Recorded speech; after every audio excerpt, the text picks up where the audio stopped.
There aren't too many firms successfully securing the world of quantum computing. Today's guest is doing exactly that. I welcome Denis Mandich, the co-founder and CEO of Qrypt, onto the BlackHat Edition of Cyberbytes, the podcast. We talk about how Denis and his co-founders' background within the intelligence community led to building Qrypt and bringing government-scale security to the enterprise. I'm Oliver Legg, co-founder of Aspiron Search. Enjoy the show. Well, absolute pleasure to welcome you on, Denis from Qrypt. How are things? Things are great. Thanks for having me. Yeah, no, pleasure. If you could give people an introduction into you and Qrypt, then that would be awesome. Sure. My name is Denis Mandich. I'm the CTO and co-founder of Qrypt. It was a company founded to secure encryption systems that we use today under public key infrastructure, classical encryption algorithms against quantum computers that are just coming out that will be able to break all the systems and to decrypt all of our data and ultimately operationalize it and monetize it. Yeah. Fantastic. And quantum computing seems to have had a lot of hype over recent years, but progress seems to have been a bit slow. Yeah. So what's the actual security landscape like? Security landscape is very different and almost decoupled from the developments in quantum computing, only because of what we call harvest now and decrypt later, which is the ability of many large nation states to collect our data from different points around the world and to sit on that data until larger quantum computers become available when it's still very useful and they can decrypt it and make use of it, steal IP, government secrets, and so on. So it's really a very different problem that we're dealing with than the one we dealt classically. Yeah, good stuff. And where did your journey into security and then ultimately into Qrypt come from? It's a long path, but I spent 20 years in the intelligence community. My co-founder is also from the intel community as well, as he's also a legacy CIA officer. So we saw what was happening with the scale of IP theft by some countries against the United States and the loss of economic opportunity here. And we really wanted to do something to put a stop to it. We saw the encryption systems that we use in the government that were very secure. We wanted to make those available to large enterprise so they could secure themselves and not have to trust in the infrastructure that we were using. Yeah, no, good stuff. And when was the moment that you thought it's time to go out on our own and do this? Yeah, it was really in the 2015, 2016 timeframe. We saw the first generation of quantum computers coming online.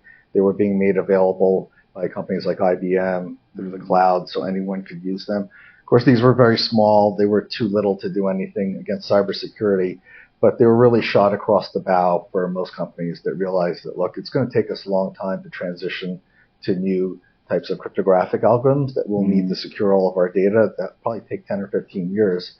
We see how fast quantum computers are scaling now. We will never be able to catch up if we're surprised by larger quantum computers tomorrow. And there are already companies out there today that promise to put out 1 million qubit machines in the next 2 years. We don't know if they'll be able to break all of our encryption systems, but we don't have time to turn a light switch on or off and transition to these post-quantum secure ones. It's just going to take a long transition period. And we've not personally worked with any firms in the quantum computing space yet, but I can imagine that finding the right level of talent who understand and can work on these things is pretty tough. What challenges have you had so far in hiring? It's prohibitive because most of the talent in quantum physics and cryptomathematics is a very small niche group of people in academia and government. So really everyone in the U.S. is competing against that same pool of talent. It's a small pond that we all fish in. We all know each other. And you've already seen poaching and the cannibalization of some companies by larger companies. That will continue. And we really need a national program to develop the quantum workforce. We need people to go into the hard sciences, to cryptomathematics, to quantum physics. And to be able to even just do the programming for these systems is very different from our classical systems today. China is way ahead of us in this game. They're planning to graduate around 20,000 people from a single program in Hefei, China, whereas we're just catching up to that now. So we really do not want China to beat us in the quantum computing and quantum cybersecurity race. It would be a bad day for all of us. It'd be a dangerous day. And you hit on the point about a really small kind of pool of people where you all already know each other. So you got two options. You either be the firm that pays the most, which being an early stage firm, probably not. Yeah. Or you have an incredible story and an incredible mission that gets people to come. So what is your mission and what is your story that you're getting people on board with? Our mission is really to secure the world's data in the way that's moved around the world today, where you have to trust a lot of parties in the middle to be able to get access to that data, the infrastructure itself. And we thought from the very beginning, it should be like the old X-Files videos, trust no one, that only the endpoints really ever need to see that data in an unencrypted state. And that's really the type of network infrastructure that we want to bring to market. We didn't feel that the way the internet grew up in the last 20 years was really good for security. It was really good for data mining and monetizing that content to sell ads and so on. But that's not what it'll be for the next 20 years. People are starting to recognize with the loss of privacy that we're seeing with the data that's been harvested for AI models and so on, they're becoming less tolerant of it. Really, Europe's far ahead of us with GDPR and other regulations. We all need to get there for all of these solutions, and Qrypt puts us there. Yeah, awesome. And so the type of people that should be interested are people that are physics, computing background, and wanna help secure it. So yeah, what other kind of traits make a person successful at Qrypt? Really driven by our mission, that we're ideologically motivated by what we're doing. We really want to help everyone get secure and get their privacy back. It's not so much about selling another widget or getting more popular in the cybersecurity world. It's really about securing that niche market where you have high value assets that need to stay secure for decades. So it's health records, it's financial records, it's government secrets, and so on. It's intolerable for us to have any amount of that data leaked, even if it's 10 years from now.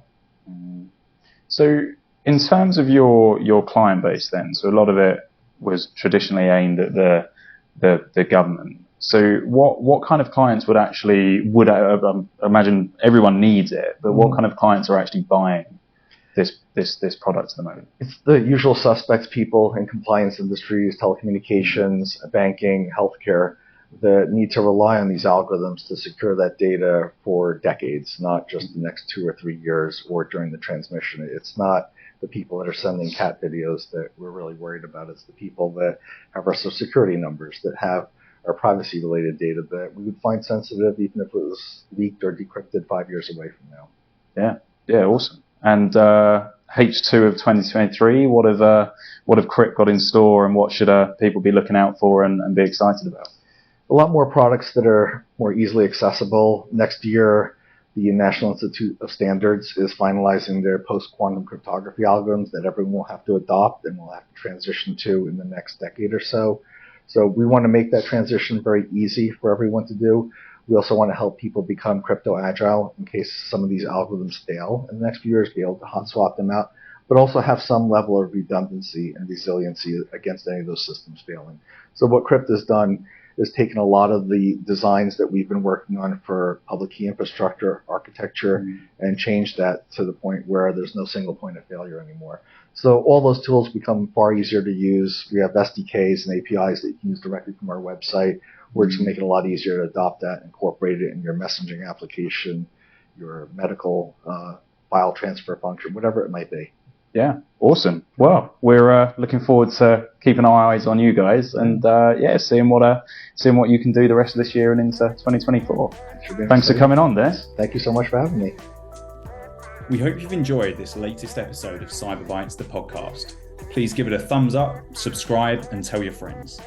If you want to explore being a guest or how Aspiron Search can help you build high-performing security and go-to-market teams, then get in touch on LinkedIn or info@aspironsearch.com.